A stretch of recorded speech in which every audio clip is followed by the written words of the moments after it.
आज भी तो हम रो रहे हैं कि हमको मूंछ रखने दो, हमको घोड़ी पे चढ़ने का हक चाहिए। जयपुर में आईपीएस को घोड़ी नहीं चढ़ने दिया गया बारात ले जाने के लिए। क्या बात करते हैं महाराज, ये देश है। जातिवादी आतंकवादियों ने इस देश को पागल खाना बना कर रख दिया है। ये पूरा जाति का कबीला है, जातियों का गिरोह बसता है इस देश में। ये देश है महाराज, ये कोई देश है जहां जाति के नाम पर मूंछ न रखने दो, जाति के नाम पे 6 साल के बच्चे को मटका छूने पे मार दो, जाति के नाम पे घोड़ी नहीं चढ़ने दो, जाति के नाम पे तमाम तरह की घटनाएं रोज दूसरे दिन। ये आज़ादी के सारे 7 दशक, एक तरफ हम चांद पे जा रहे हैं, दूसरी तरफ जो है मूंछ रखने की लड़ाई लड़ेंगे, घोड़ी चढ़ने की लड़ाई लड़ेंगे। ये कैसा देश बना दिया है। वाइस चांसलर बना हुआ है ब्राह्मण, टीवी चैनल का एंकर बना हुआ है ब्राह्मण, प्रोफेसर बना हुआ है ब्राह्मण, पीएमओ में अधिकारी बना हुआ है ब्राह्मण, लेटरल एंट्री से जा रहे हैं ब्राह्मण, मीडिया में एंकर पत्रकार हैं ब्राह्मण, इस देश में उद्योगपति करोड़पति हैं ब्राह्मण, देश से हजारों करोड़ रुपया लेकर भाग रहे हैं सवर्ण, और अब मलाईदार आप खोज रहे हैं दलित में। कोई बताएगा कि इस देश में दलित होना कब तक अपराध होगा? हमने दलित पैदा होकर क्या गुनाह कर दिया? क्यों हमें तमाम अवसरों से वंचित कर दिया? इस देश में पहले मुसलमान होना अपराध था, अब दलित होना भी अपराध। आप दलित हैं, आपकी कोई गलती नहीं है, आप अपराधी हैं। आप दलित पैदा हुए, सबसे पहले आप चूंकि दलित पैदा हो गए हैं तो आपका जो हक है देश के संसाधनों पर, आपका हिस्सा खत्म कर दिया जाएगा। आप दलित हैं, आपका एफआईआर थाने में नहीं लिया जाएगा।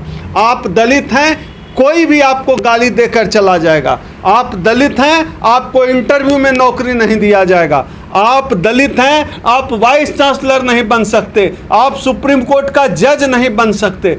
दलित पैदा होना ही इस देश में अपराध है। हम जब दलित इस देश में पैदा होते हैं, इन तमाम संसाधनों, तमाम अवसरों से वंचित होकर पैदा होते हैं। हमें पैदा होने से पहले ही हमारे हाथ से ये अवसर नहीं होते कि हम आरक्षण की मलाई जो लोग कह रहे हैं और जो दलितों में कहते हैं कि आरक्षण से मलाईदार परत पैदा हो गई है। भैया मलाई कहीं और है, मलाई है जज की कुर्सी पर, वहां तो दलित जज नहीं है, वहां तो पिछड़ा जज नहीं है। ये तो मलाई तो कोई और खा रहा है। 3% वाला जो ब्राह्मण है वो हमारे हिस्से की मलाई खा रहा है। इस देश में दलित होना पाप है। आपने कहा अवसर की बात, अवसर कोई बाप घर से दे रहा है? कितना अवसर दे रहे हैं आप? इस देश में हमारी आबादी है 85 से 90%। कितना अवसर दिया आपने? पीएमओ में कितने आईएएस हैं, कितने सीनियर लेवल के सेक्रेटरी हमारी जाति के हैं, कितने वाइस चांसलर बना दिए? एक सवाल का जवाब तो किसी के पास है नहीं, और कह देते हैं कि अवसर मिल गया। कहाँ अवसर मिला? कहाँ? आज भी तो साढ़े 7 दशक हो गया ना। राहत इंदौरी का एक शेर याद आता है कि लगेगी आग तो आएंगे और भी घर जद में, इस गली में हमारा मकान थोड़े ही है। तो राहत इंदौरी ने जो शेर कहा बड़ा प्रासंगिक है। पहले लोगों को लगता था कि सिर्फ मुसलमान की जान आफत में है, सिर्फ मुसलमान जो है मारे जाएंगे, लेकिन फिर क्या हुआ? दलितों की जान आफत में आ गई।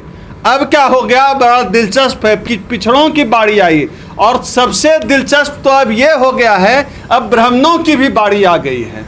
तो यह जो राहत इंदौरी साहब ने शेर कहा है आज मुझे बड़ा प्रासंगिक लग रहा है, इसलिए मैं बार बार दोहरा रहा हूँ कि लगेगी आग तो आएंगे और भी घर जद में, इस गली में एक हमारा मकान थोड़े ही है। तो अब सबका नंबर आना है।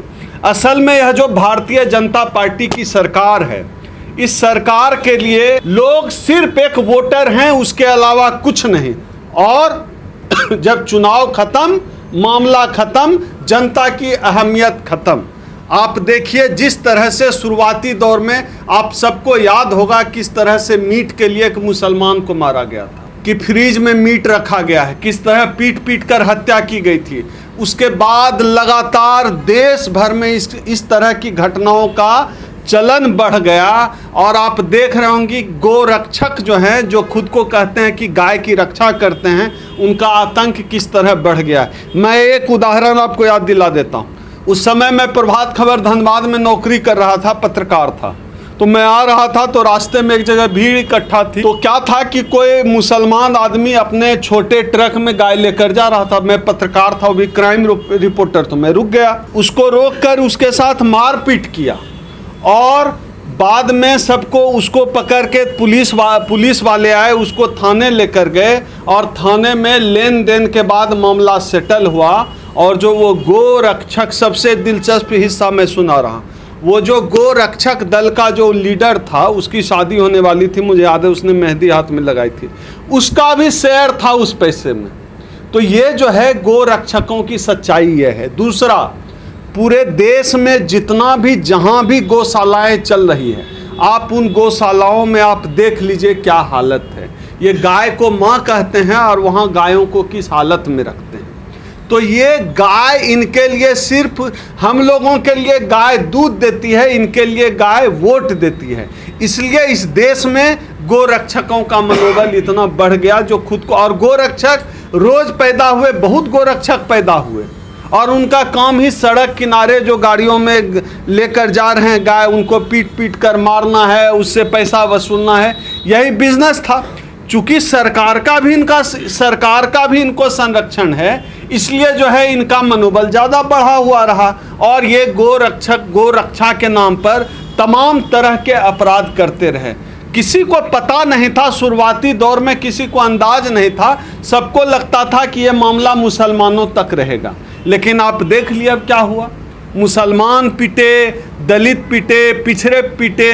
किसने सोचा था अब जो है ब्राह्मण मारा जाएगा, वो भी गोरक्षा के नाम पर। जिस तरह की यह अमानवीय हरकत करते हैं, बात हिंदू मुसलमान दलित ये कुछ है ही नहीं। असल में ये किसी के नहीं है। जिसकी इस देश में आज सरकार चल रही है, आरएसएस और बीजेपी की, आप आरएसएस और बीजेपी का एजेंडा देख लीजिए। आज तक इस सरकार ने क्या किया है किसके लिए। यूपी में ये गाय को लेकर मुख्यमंत्री इतना मुखर हैं। आप यूपी के किसी शहर में चले जाइए, गाय जो है पन्नी चबाते हुए आपको मिल जाएगी। हर जगह यूपी में आप कहीं चले जाइए, गाय पन्नी चबाते हुए, कई जगह तो जो है गंदगी खाते हुए मिलती है। अरे भैया, जिसको आप माँ बोलते हैं उसको आप पन्नी चबाने के लिए इसे छोड़ देते हैं। मैं तो लोगों से अपील करता हूँ कि जिसको दिखे कि गाय जो है पन्नी चबा रही है, कूड़ा खा रही है, उसको ले जाइए, पकड़ के बीजेपी आरएसएस वाले के घर में बांध दीजिए। गाय को कहेंगे माँ और अपनी माँ को पन्नी चबाने के लिए छोड़ देंगे। गाय कहीं मर जाए, छुएंगे नहीं, उठाएंगे नहीं, वहाँ बुलाएंगे हमारे वाल्मीकि समाज के लोगों को, चमार समाज के लोगों को उठा के ले जाओ। अपनी माँ को छुएंगे नहीं मरने के बाद। इसलिए मैं कहता हूं, गाय केवल और केवल बीजेपी आरएसएस के लिए राजनीतिक मुद्दा है। और गाय के नाम पर अब हत्या दलित की हो, मुसलमान की हो या किसी ब्राह्मण की हो, इनको कोई फर्क नहीं पड़ता। बीजेपी और आरएसएस ने आज तक इस देश में पिछले 11 साल से लगातार पूर्ण बहुमत से सरकार में है। बीजेपी आरएसएस ने जनता के पक्ष में एक काम नहीं किया है। जिसकी हत्या हो गई उसका बाप कह रहा है, आप समझिए दर्द को, कि प्रधानमंत्री का नाम लेकर कहा जा रहा है कि उसने कहा है मारो।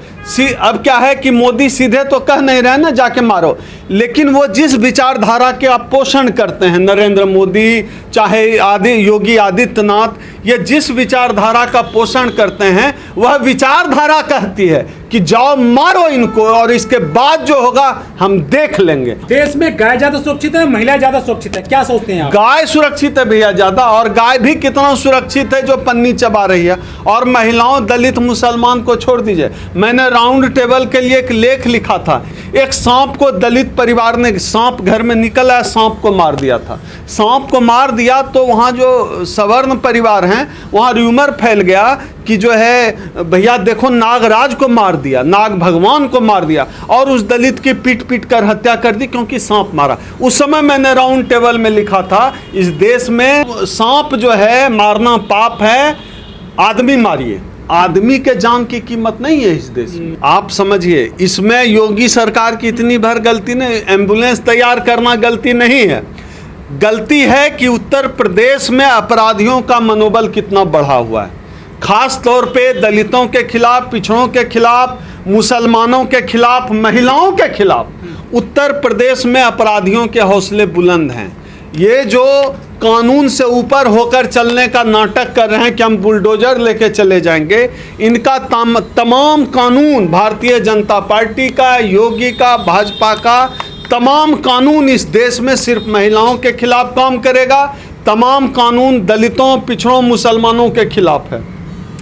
अपराधी बिल, आज मैं बता रहा हूं पूरे देश में, आप लोगों को मैं आंकड़ा दे देता हूं, ये मेरा आंकड़ा नहीं है, एनसीआरबी का ये डाटा कहता है कि पूरे देश में महिला उत्पीड़न के मामले पर नंबर 1 है उत्तर प्रदेश।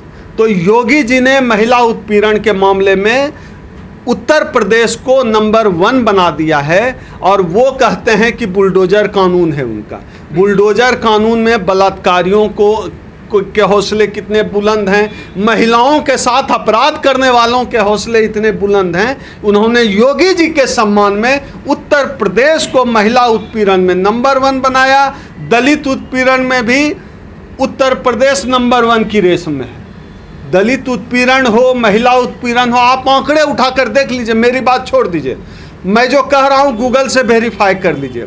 अभी मध्य प्रदेश में बीजेपी की सरकार है, मध्य प्रदेश रेस में आ गया है। अभी मध्य प्रदेश में एक दलित महिला सरपंच को कुर्सी पर नहीं बैठने दिया गया, कहा गया कि कुर्सी पर बैठना है तो घर से अपना कुर्सी लेकर आओ।